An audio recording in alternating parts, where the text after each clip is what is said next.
Good evening, everybody. It is time for us to get started. We are very glad to be back, and we're thankful for y'all's prayers and support, y'all's generosity, and thankful for the men that we had step forward to deliver messages and teach classes in my absence. Just lots of thanks all around. We're very happy to be back home. Tonight, thank you. Tonight, we are going to start the next big section of Samuel, having to do with the ark. And in some ways, you can see this as a continuation of Samuel's own story. The focus is still going to be on Samuel once we get to the end of the ark story. But this is going to focus on the Ark of the Covenant being captured, taken out of Israel, that is, sent in exile. In fact, it's not really reflected in our English translations, but the word exile is used over the course of this story in Hebrew. So the Ark's going to be captured, sent into exile, as it were, and then eventually returned in a pretty short space of time. And this is all going to foreshadow really a lot of things that happen in the Scriptures.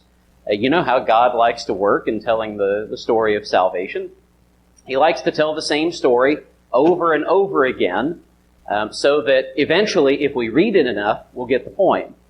And as the story gets retold over and over, it gets fuller and fuller. This is just a foreshadowing. We might even think of it as a parable. Right? A parable doesn't mean fake, right, or make-believe. Parable means that it is teaching a spiritual lesson beyond just the physical facts of the story. Right? So we're going to be looking at historical events that happened in Israel's early history, but the events mean more than themselves, if that makes sense. Again, they're going to be pointing to spiritual truths that we're going to talk about and learn from. We'll get to that. I tell you, we'll start doing that work after a word of prayer together. Let's bow. Righteous Heavenly Father, thank you for the many blessings that you've given us today. Thank you for our time together to study from your word. Thank you for preserving the message of your servant Samuel and the kings that followed after him. We pray, Father, that we are discerning in our reading, that we are sensitive to your intended meaning to this story, that we are sensitive to the ways in which you were already teaching your people about Christ, even at this early stage in the history of your people. And Father, we thank you most of all for the gifts that you have given us in Jesus Christ, that you have saved us from sin, that you have brought us out of exile, that we might share a home with you. Father, we thank you for the forgiveness of sins. We thank you for the new life that we expect in Jesus Christ through his resurrection. It's in his name that we offer our prayer. Amen. All right, so the way that this story is going to play out, and I'll just kind of give you the 30,000-foot view of the spoilers. The way this story is going to play out is that Israel, this isn't going to come out explicitly at the beginning. But Israel offends God in some way. That's going to actually come out later in the story, how that happens. But they go into battle with the Philistines, and the Philistines just utterly humiliate them and capture the ark. And they bring the ark back to their territory. Excuse me. While the ark is captive in Philistine territory, we get to see God at work. We mainly get to see the results of his work as we see morning by morning the results of this. It's almost like a duel that he is having with the Philistine god Dagon, if you can really call it a duel whenever only one party is fighting. But we get to see the result of that, not only what he does to Dagon, but also what he does to the Philistines themselves in defense of his name. And the end of that story is that the ark is going to be returned, brought back home out of exile. Now, of course, this kind of story ought to be familiar to us if we've got a big picture understanding of where Israel's larger story is going, right? Where things are going to go ultimately under the monarchy. I've got it labeled Judah here, but in some ways, this also encompasses the northern kingdom of Israel after the division. Israel and Judah both give offense to God by ignoring his laws in many, many ways that we will read over the course of studying Kings. And ultimately, that results in deportation. So for the northern kingdom, they get deported to Assyria, and then later, Judah, the southern kingdom, gets deported to Babylon. Only Judah returns from that, at least in the fullest sense. There is a sense in which some of the northern exiles are called back, except they are called back to Judah. But what we see during this exile is, again, God being at work to defend his name and to defend his people. Right? You can see it in things like the story of Daniel, how whenever he is in exile, God is working to defend him and to defend the rest of those among the Jews who are faithful in Babylon. And eventually those exiles return. Right? God establishes his king Cyrus, who decrees that all of the exiles may return to Judah.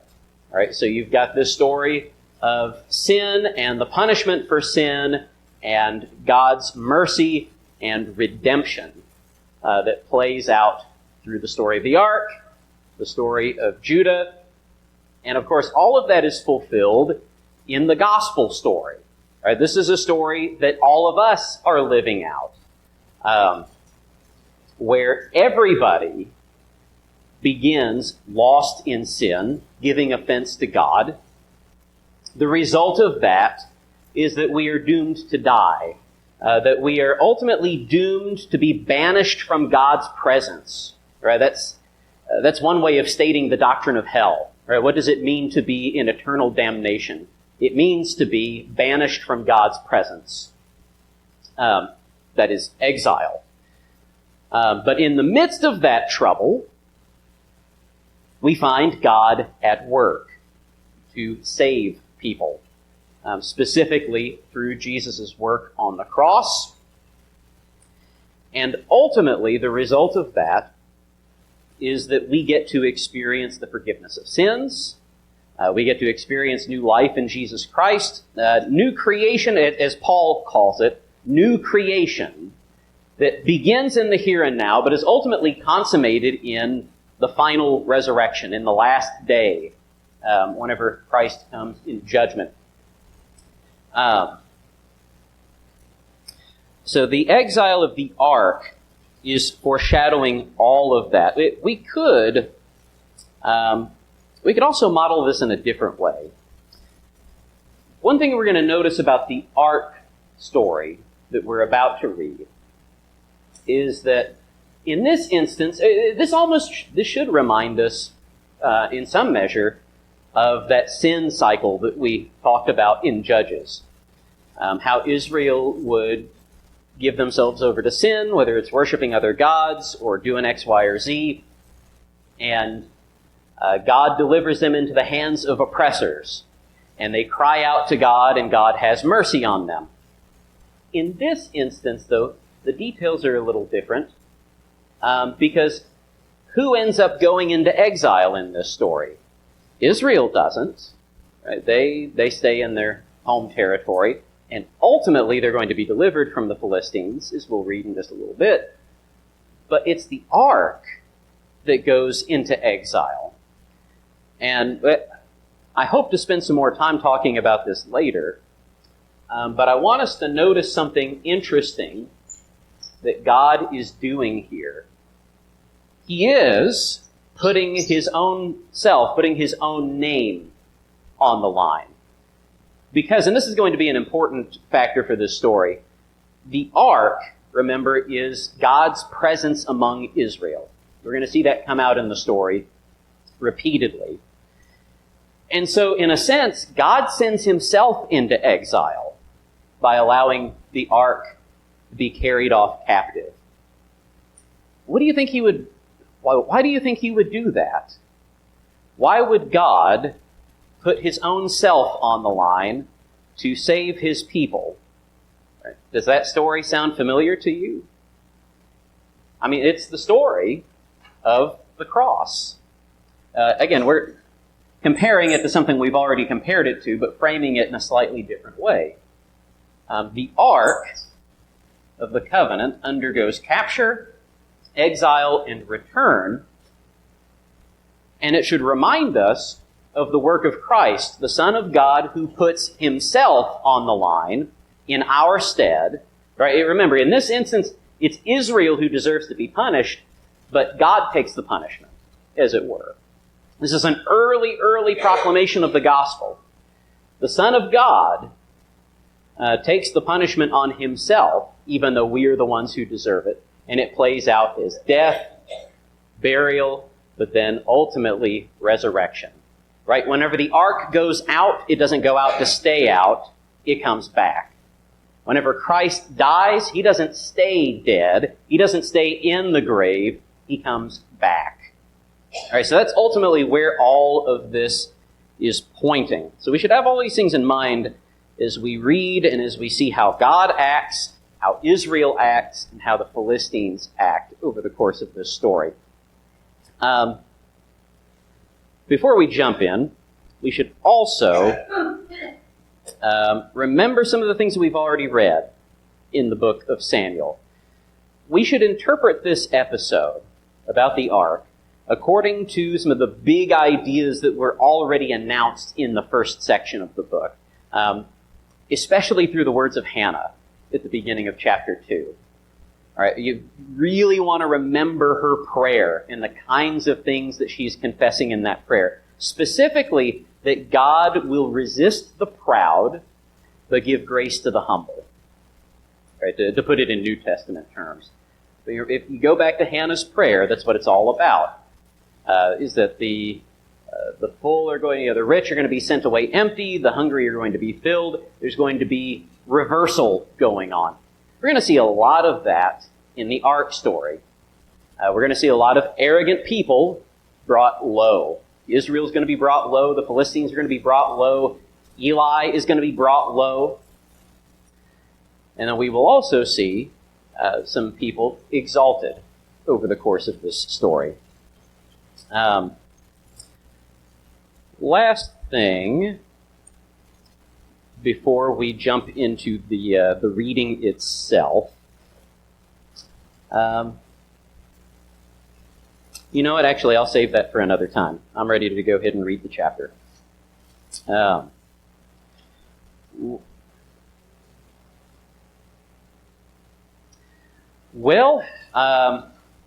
don't think that the text tells us how they were able to take it back to their cities. But whenever they decide to send it back to Israel, the Philistines basically have it carted off by a couple of cows. We'll see that towards the end of the story. There's an interesting thing, because we remember the famous story about Uzzah, right? And how they put the ark on an ox cart, which is very similar to what the Philistines do. Uzzah dies for it. The Philistines gain relief. And I think the big difference is that Israel knows better, right? Like, they know how to transport the ark. They know how to treat the ark. The Philistines, at the point that they are ready to send the ark back to Israel, they have no idea how to handle it.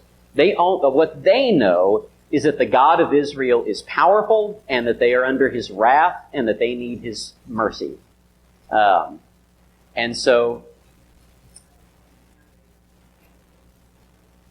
we're not told. Yeah. More than likely, because we'll see that Israel carries it in using the poles. More than likely they carry it out by the poles. But the text doesn't specify. All right. Let's start with chapter 4. And the word of Samuel came to all Israel. Now Israel went out to battle against the Philistines. They encamped at Ebenezer, and the Philistines encamped at Aphek. The Philistines drew up in line against Israel, and when the battle spread, Israel was defeated before the Philistines, who killed about 4,000 men on the field of battle. And when the people came to the camp, the elders of Israel said, "Why has the Lord defeated us today before the Philistines? Let us bring the ark of the covenant of the Lord here from Shiloh, that it may come among us and save us from the power of our enemies." So the people sent to Shiloh and brought from there the ark of the covenant of the Lord of hosts, who is enthroned on the cherubim. And the two sons of Eli, Hophni and Phinehas, were there with the ark of the covenant of God.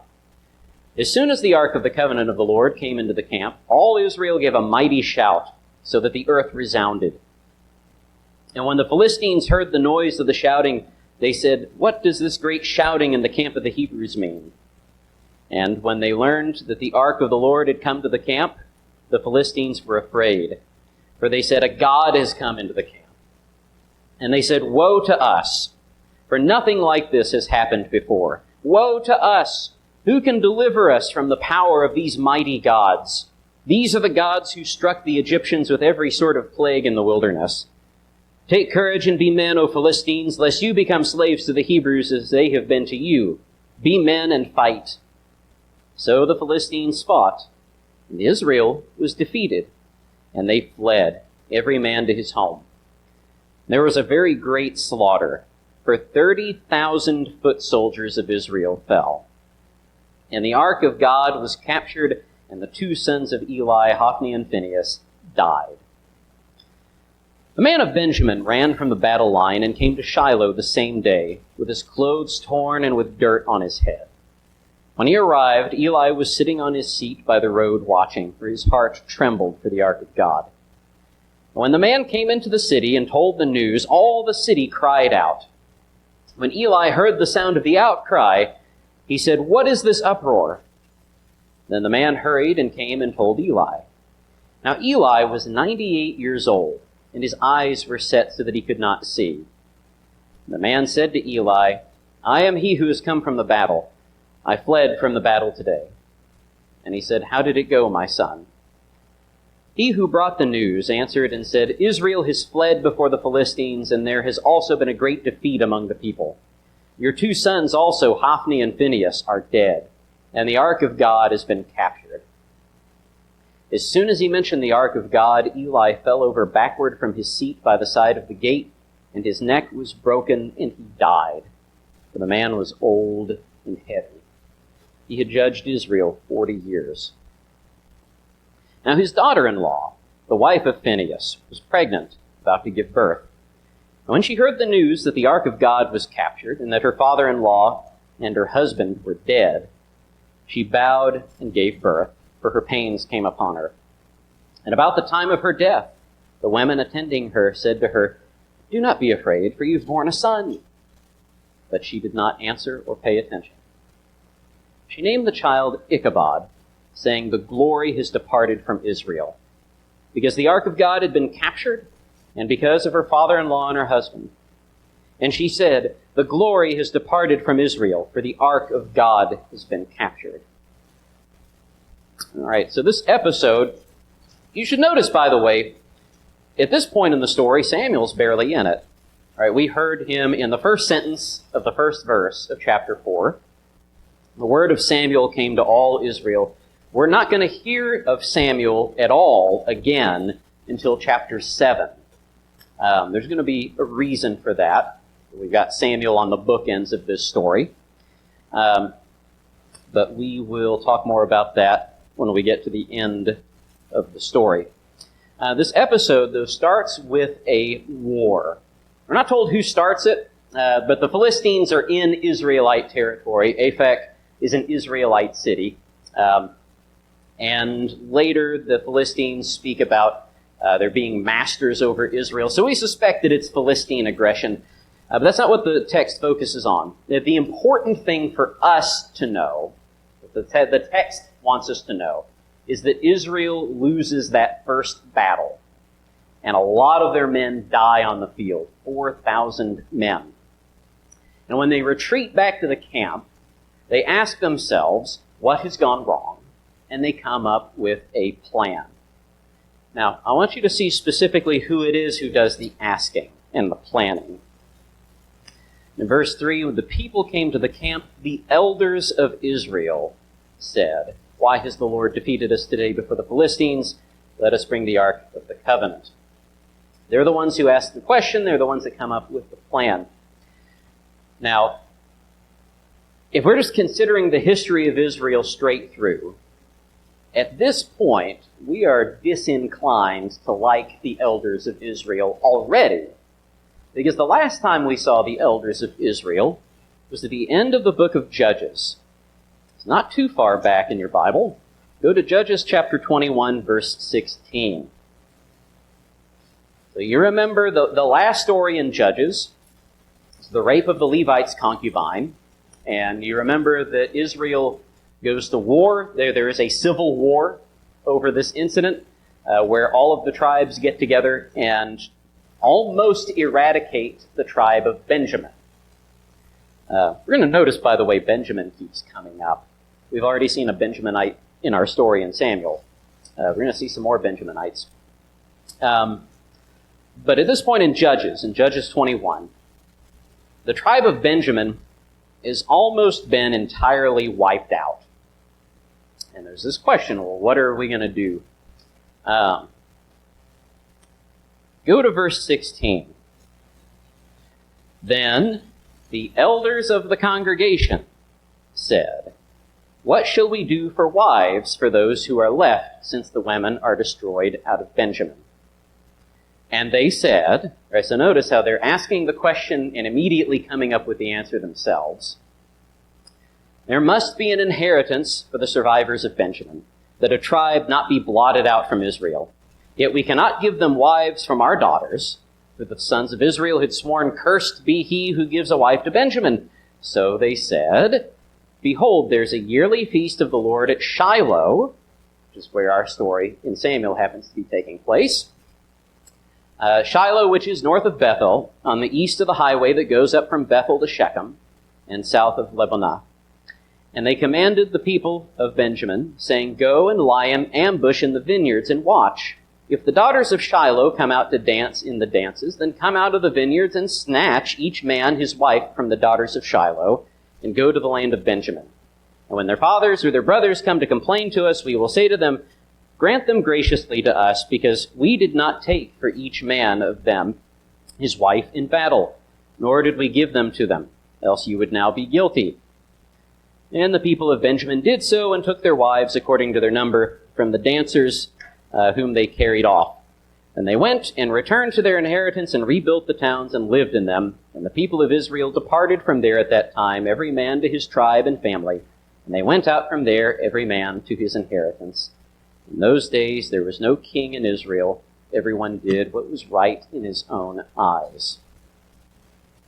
So, they come up with this cockamamie scheme because they've already sworn this oath that they are not going to give any of their daughters to the sons of Benjamin. But now they are regretting that oath and looking for ways to get around that oath. And so they find a way to give daughters to Benjamin without actually giving daughters to Benjamin. Right? It sounds like something that like a little kid would come up with. Like, I'm not technically guilty of this. Except these aren't little kids. These are the elders of Israel who have come up with this idea. And it is carried out. And we're reminded that there is no king in Israel, and everyone does what's right in his own eyes. So again, by this point in the story, we're already disinclined to like the elders, particularly, again, because this is all happening around Shiloh. We're talking about the same, not exactly the same men, but the same cast of men, as it were. So there should already be a sour taste in our mouths about these elders of Israel. Now, and if we know where the story is going, like after the story with the ark, then we ought to be inclined to like them even less, because the very next appearance of these elders is going to be in chapter 8, where they ask for something. Of course, infamously, what do they ask for in chapter 8? A king.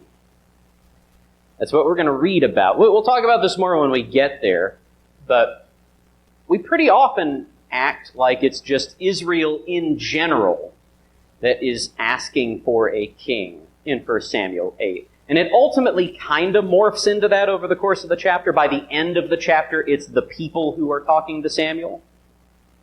But at the beginning of the chapter, it's the elders who come to Samuel and say, appoint a king over us to be our judge. All right, but now that we've established that we're not invited to look kindly on these elders, let us take a minute to evaluate their plan. And let's try not to let our opinion of them cloud our judgment on this. Let's run through a series of questions here. All right, they ask, why has the Lord defeated us today before the Philistines? Are the elders of Israel correct in attributing their loss to the Lord?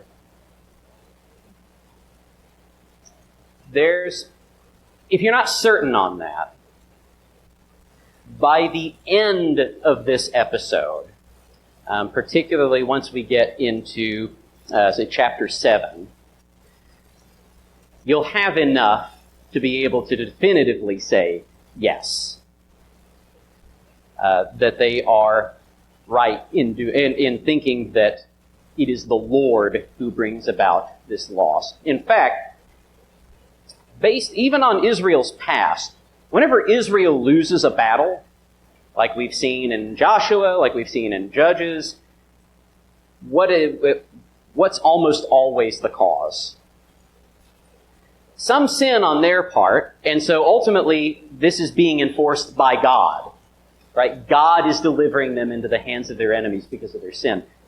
So the elders are right to think that victory and defeat belong to the Lord. And they are also right to think that the Lord's presence ought to be with them in war. We've got some precedent for this, too. But let's dig in a little further. The elders say, let us bring the ark of the covenant of the Lord here from Shiloh, that it may come among us and save us from the power of our enemies. And we need to say a word about the translation here for just a second, because our English translations include the word it. All right, let's bring the ark here, that it may come among us and save us from the power of our enemies. And of course, to us, that immediately signals, oh yeah, look, they're treating the ark like an idol, and they're thinking of it like the ark itself is going to save them. It's not necessarily what's going on here. Mainly because Hebrew doesn't have a neuter gender. So like in English, we've got three genders, right? He, she, and it, right? Masculine, feminine, neuter. Hebrew doesn't have neuter. They only use masculine and feminine words. And so what they're using here, when they say that it or he may come among us and save us from the power of our enemies, they're using a masculine word. It could be referring to the ark. It could be referring to the Lord. And they've talked about both, right? Let's bring the ark of the covenant of the Lord here from Shiloh. Either that it, the ark, might save us, or he, the Lord, may come among us and save us from the power of our enemies. Let's be charitable to them and say that they understand that it's the Lord who is going to come among them and win the battle for them. Are they right in associating the Ark of the Covenant with the Lord's presence? Absolutely. We've got it all over the place. For the sake of time, we're not going to go through all of the examples, but think of just a quick example. Over the course of the book of Joshua, how they are always carrying the ark in front of them, and it represents the presence of the Lord, right? As they are going to cross the Jordan, and the waters are heaped up. What goes across first? It's the ark. And it's the Lord heaping up the waters because that's his presence among them. Whenever they go, we'll think of another example from Joshua when we ask this question. do the elders of Israel have any reason, any precedent for thinking that the ark ought to lead them in war? Can you think of an instance in Joshua where the Ark of the Covenant goes before Israel in war? Famous story about Jericho. The ark goes in front of Israel. It is the Lord's presence in front of Israel. They march around Jericho. The walls fall. Israel wins because the Lord wins. Right? And that's like the obvious lesson of that story is that Israel didn't have to do anything. They walk around a lot. And then whenever the walls fall down, they walk up into the city. That's all they do. It's the Lord, represented by His presence at the ark, who wins the battle for them. In fact, our story here is set in parallel with the story of the fall of Jericho in Joshua 6. Because you've got the Ark of the Covenant among the army, and in both cases you have the people shouting with a great shout. It's the same word used in both stories. Right, you look in verse 5, as soon as the Ark of the Covenant of the Lord came into the camp, all Israel gave a mighty shout so that the earth resounded. And that's what Israel also did at Jericho. They walk around, they blow the trumpets, and then on the last day, they give a mighty shout, and the walls fall down. And you also have the enemy being fearful. All right, we'll talk about the Philistines more in just a minute. But they are afraid of the Lord's presence among them. And you go back in Joshua, you look at the beginning of chapter 5, beginning of chapter 6. The Canaanites are afraid. Jason? I kind of look at it from a different point of view. I mean, they're unfaithfulness and their disobedience. Yes. Yes. Yes. Yes.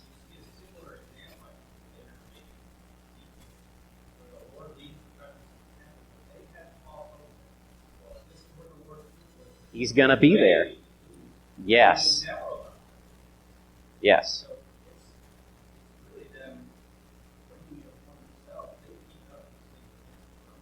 Absolutely. Right.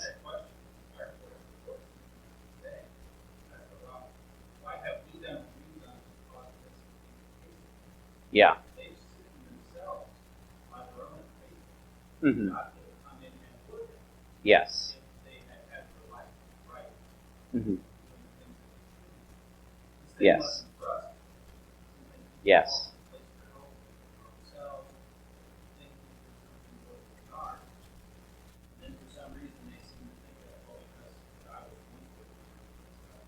Mm-hmm. Yes. You're getting ahead of the lesson here. So, but yes, all of that. All of this, if we line all these things up and you're comparing things to Joshua, then it begs the question, all right, why did Israel win in Joshua 6 and they lose here in 1 Samuel 4? And the answer is everything that Jason just said. The problem is not with God. The problem is with the people. Right? The problem is not even necessarily with what the people are trying to do in relation to the Lord, at least as far as the ark is concerned. In other words, the text is not condemning the elders of Israel for coming up with this plan to bring the ark out and have the Lord be present among them. What we'll see as this story unfolds is that they are condemned for thinking that they can rely on the Lord's presence when they themselves have not been faithful to the covenant. Right? To expect God to just automatically fight the battle for them and win for them if they've not been faithful. Because that's, again, the terms of the covenant is that the Lord tells them, and you could go back to the blessings and curses in Deuteronomy 28 for this. Right? If you are faithful to the covenant, you'll fight against your enemies and win. If you break the covenant, don't keep these commandments, these words I've given you, then your enemies will defeat you all over the place. Right? And that's the sense in which we mean the Lord is smiting Israel. That this is a punishment. that the Lord is bringing on Israel on account of their sin. Israel's at fault. The Lord is doing what he promised he would do in the terms of the covenant. So let's go ahead and question. Oh yeah, go ahead. Yes. That's when the story really goes south. Mm-hmm. Yeah, let's have these two guys do it. Yes. Yeah, because they're the priests. And they notice how they have gotten themselves between a rock and a hard place here. Because who else is going to carry the ark? Who can carry the ark? I mean, there's really not anybody else who can, who's supposed to. But yes, when your priests are worthless, like Hophni and Phinehas, then yeah, you're in bad trouble. And that is where the story kind of starts to turn south here. But while we're on that subject, let's ask, in what other ways are things going wrong here in 1 Samuel 4? Like what mistakes have the elders made? All right, so we've talked about bringing out Hophni and Phinehas. Can you see anything else that is amiss in the way that they are handling this situation?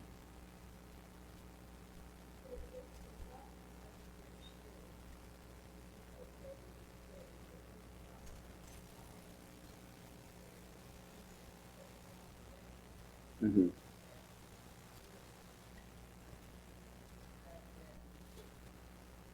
Yeah, so if something is amiss, right, if they are attempting to force God to give them the victory by bringing the ark out, then they're treating the ark as an idol. That absolutely is part of the problem here.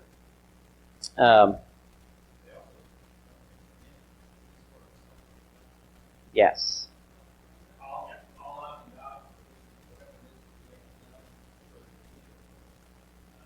Well.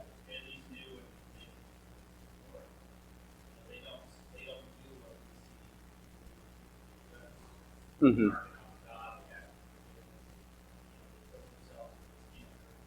Right.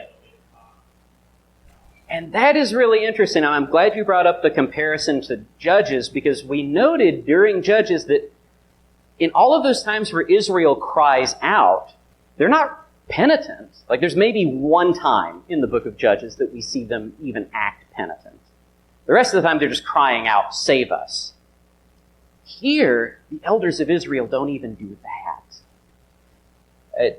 This was something that I emphasized as we were reading this, and as we were reading their plan about letting the Benjaminites steal wives, is that they ask this question and immediately provide their own answer to it. All right, and they're asking, why has the Lord defeated us today before the Philistines? You know, who would... Yes. Why would you... If you think, all right, the Lord has defeated us, naturally, who's going to be the one that you ought to be asking about it? You ought to consult the Lord. They have not consulted him. They've not asked him for his presence. They have not asked for deliverance. This plan that they come up with, like, immediately, is presented entirely as their own, with no commandment from God or from Samuel. And this is particularly shocking, considering what we learned at the end of the previous episode. You remember at the beginning of chapter 3, let's see. Excuse me. Chapter 3, verse 1. All right, now the boy Samuel was ministering to the Lord in the presence of Eli, and the word of the Lord was rare in those days. There was no frequent vision, but by the end of the chapter, once Samuel has grown up, we'll read verse 19. And Samuel grew, and the Lord was with him, and let none of his words fall to the ground. And all Israel, from Dan to Beersheba, knew that Samuel was established as a prophet of the Lord. And the Lord appeared again at Shiloh, for the Lord revealed himself to Samuel at Shiloh by the word of the Lord. Right? Whereas the word used to be rare, prophetic vision used to be infrequent. Now, Israel's living in a period where the word of the Lord is being revealed. The word of the Lord is frequent now because he is revealing himself by his word to Samuel. And who do we not see any of in this story? Samuel, the prophet of God, right? The one who's appointed to speak on behalf of God. He's entirely absent from this part of the story, which means, functionally, as far as Israel is concerned, the voice of God is absent from this story. He's absent because they're not asking for his voice, right? He's not talking because they're not listening, in other words. Excuse me. So, there's a useful lesson for us here. Because even though the elders seem to be sincere in their belief that the ark represents the presence of God, and that they should have God's presence among them as they fight, and even though they're justified in those beliefs, they have failed to respect God. Right? That's the problem. They do not respect God. They believe some true things about God. Again, that he's promised to be with the ark, that he can lead them into victory. But they don't respect God himself, and God punishes them for it. Let's see. We got a couple minutes left here. We've talked about Hophni and Phinehas already. Of course, we know from the prophecy of the man of God in the end of chapter 2, that these two wicked priests are doomed to die on the same day. And we know furthermore what the Lord has said, that those who despise me shall be lightly esteemed, which we might apply to the elders as well as to Hophni and Phinehas. So, this is where things are going south for Israel. I tell you, in the couple of minutes we've got left, let's consider the Philistines and how they react.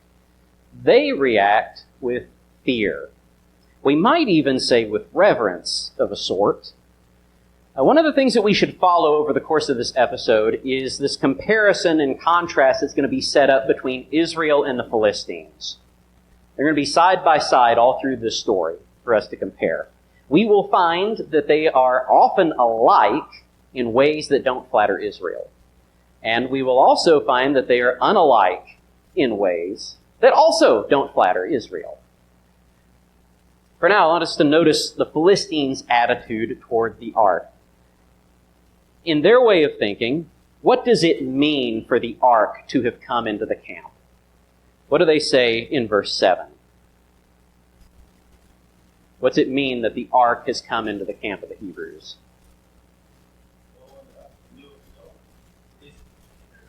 Yeah. A God is in the camp, they say. Yeah, they're terrified. Notice the way that they react to that news, right? That the Hebrews have a God in their camp. Woe to us, for nothing like this has happened before. Woe to us! Who can deliver us from the power of these mighty gods? Right? And notice that they even know a little bit of the other history. These are the gods who struck the Egyptians with every sort of plague in the wilderness. Right? So they are confused on some details, right? Like the plagues happen in Egypt, not in the wilderness. They present things in pagan terms, right? There are these gods in Israel, these gods who have acted against Egypt, but they are surprisingly right in most of what they say. Again, they misunderstand things the way that pagans misunderstand things. But by and large, you look at that attitude that they have, and they're right. Probably more right than Israel is at this point. Again, we'll store these things away as the text suggests more points of comparison and contrast for us. That is where we will end it for now. I guess for Sunday, we'll just hold on to this last thought from that scene with the Philistines. The last thing that they say, and compared to everything else that they've said, we have to take this with a sense of despair on their part. Right? They said, gods are in the camp. Who can deliver us from these mighty gods? But they say, "Take courage and be men, O Philistines, lest you become slaves to the Hebrews as they have been to you. Be men and fight." That's their plan. They fear that the gods of Israel are with them. Our response, we're just going to man up and fight. It doesn't sound like a winning plan. It doesn't sound necessarily like they expect to win. But we'll see what happens on Sunday, Lord willing. Thank you so much for your questions and comments this evening.